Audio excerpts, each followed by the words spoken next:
We ended a class yesterday of three long but beautiful Saturday sessions of future ministers, School of Ministry combined class. And yesterday we got into, one of the things we got into talking about was involution and evolution. And I asked them, I said, just between us, do you have any idea what that means? And they were pretty much like, no. But it's all over Ernest Holmes, and it's one of those things, you know, when it goes by, you look like you know what you're talking about.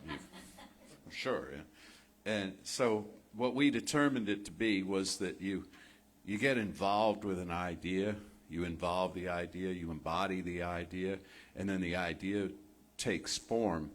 And once it's in form, it continues to morph. It continues to change and adapt and evolve.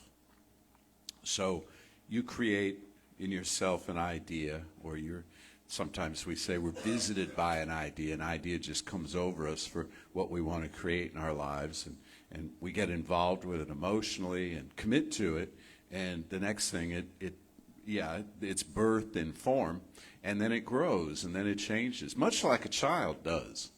The child grows and becomes an adult and becomes eventually perhaps a parent themselves.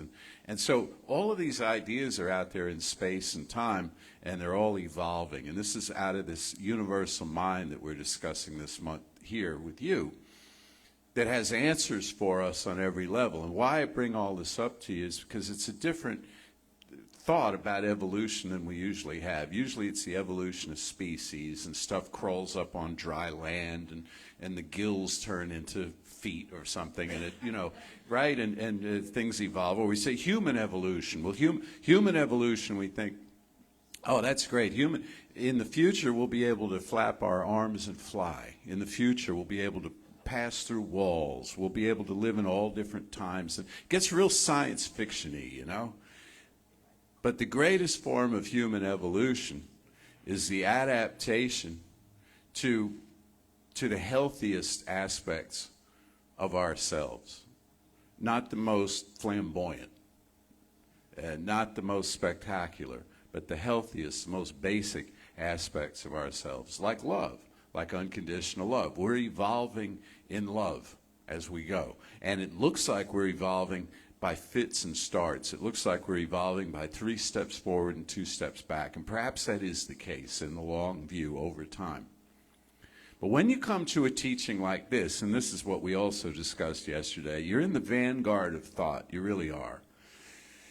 You're somebody who has decided that unconditional love, as Dr. King said, will have the final word in reality, and you've committed to that on some level. And it's not easy all the time because, you know, it's just simpler to resent and regret. It's just simpler, isn't it? To hold grudges than to let bygones be bygones. And it's just simpler, especially to forget that there are other people on this planet whose destiny is inextricably tied up with our own. Why? Because we don't see them. They're not here. They're not tugging on our sleeve.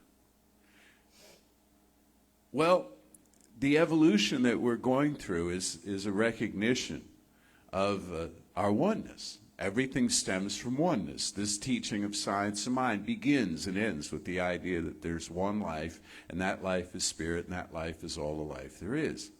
And that doesn't just mean for our local and personal and private good. It means for the good of absolutely everybody.